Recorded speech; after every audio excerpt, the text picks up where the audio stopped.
is the sprawl and spin behind. The position you see Georges St-Pierre right now is called a sprawl, and it can happen from when either the person shoots on you or they tried to build up to their base like Dan Hardy is. Notice, legs are kicked back, hips are low, and what he's trying to do is break that grip on his leg there. Notice, Dan Hardy has kind of like a quasi-single, and by sprawling back, George is able to break that grip. Then what he's going to do is spin behind Dan Hardy. Do you see how he's spinning around? He's trying to get to the back of Dan Hardy. And finally, he ends up there and what we really call like the wrestling ride, or the referee's position if you were actually in wrestling. Turtle position in jiu-jitsu, they call this. Here's Jon Jones doing it. We're going to look at it again. Notice Jones has his legs kicked back. He's in the sprawl position, and he's actually managed to break the grip that Anthony had on him. Now he's going to spin behind. And when he spins behind, now he's going to be entering that wrestling ride, that turtle position. When you get to that wrestling ride, there's largely two types. There's the parallel ride and the perpendicular ride. The perpendicular ride looks like this. Our bodies are making like a perpendicular angle. It's not exactly a right angle, but Georges St-Pierre, you can see his legs are off to the side, facing in a different direction than Dan Hardy. Now here, he's going to switch to the parallel ride. Notice how both of Georges St-Pierre and Dan Hardy's bodies are facing the same way. They're making two parallel lines here. This is the parallel line. You use the parallel ride a little bit more for control, and you use the perpendicular ride a little bit more to hit the opponent. Dan is in the perpendicular ride, and he just murders Fedor. Now, of course, once you get to the wrestling ride, breaking them down is extremely important. It's very, very useful skill to have. And there's a million ways to do it, but let's look at Georges St-Pierre do one of these ways. Whenever the opponent reaches back, right, they reach back to try to counter you in some way, this is an excellent time, especially from the perpendicular ride, to just charge forward and get the breakdown. Like I said, you can make another 2-hour video about breakdowns alone, but let's just include one for now. Now, if this is frickin' Pride rules, like it was back in the good old days, you can knee people from the front headlock. It's an awesome little move to know about. Look at Mark Coleman, just juice to the gills. If we're talking Pride rules, don't worry about sprawl and spin behind. Just try to kick him in the head. All right, punches from the ride. I have seen 3 primary kinds of punches from this position. The first being starting from the side closest to your body. This is all from the perpendicular ride now. We're going to be punching in like so. The second is punching on the side starting furthest from your body and hammer fisting down, just like so. These are probably your 2 most common. There's a knee. We'll get to that in a second. The third way is going to be to punch underneath the armpit. Watch this.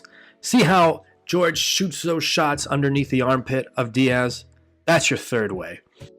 But I think no matter which way you're going to be punching him from, a tight waist is always really important. That's like bear hugging around the stomach of your opponent with one of your arms to keep him under control. It's a wrestling phrase, as you pound him with the other hand. Now, it's not like if the person throws up a block in here, it's going to block all that much, but I do think it's important to learn how to strip that block. So notice GSP already has wrist control. Right? That is huge from this position, getting wrist control. I'll have to make a whole new video on just this wrestling ride position alone because it's crazy.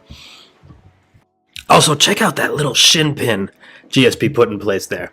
Now, you're going to notice here, Matt Serra has put up a block, right? He's really trying not to get punched in the temple anymore. So what George is going to do is just push that thing down. You see that?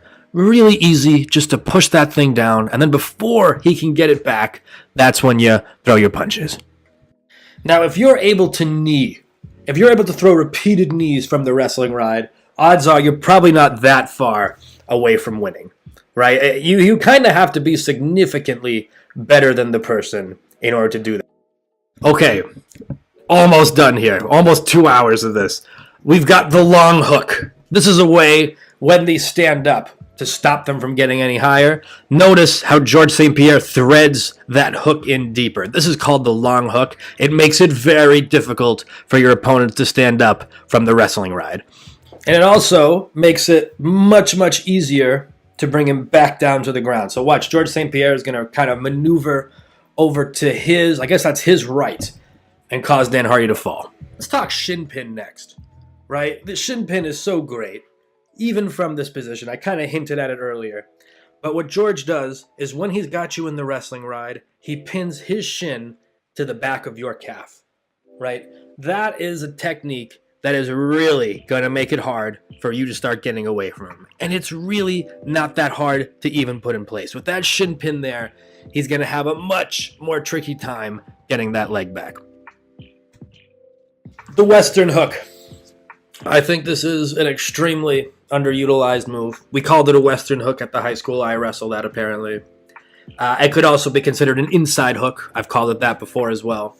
And here it is. If you look, John Jones has a hook around the right leg of Ciryl Gane. He has his right leg hooked. This works just like a shin pin in that he won't be able to get his leg back.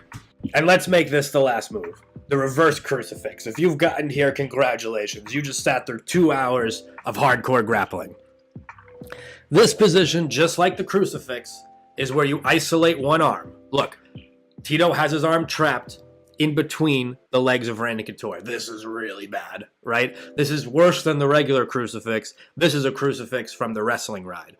Now you can really see it. This is awful for Tito. We've got Randy Couture on top in the reverse crucifix, and he is going to smash Tito Ortiz from this position. This is really cool. I don't see a lot of this position, but I really think you should use it more often.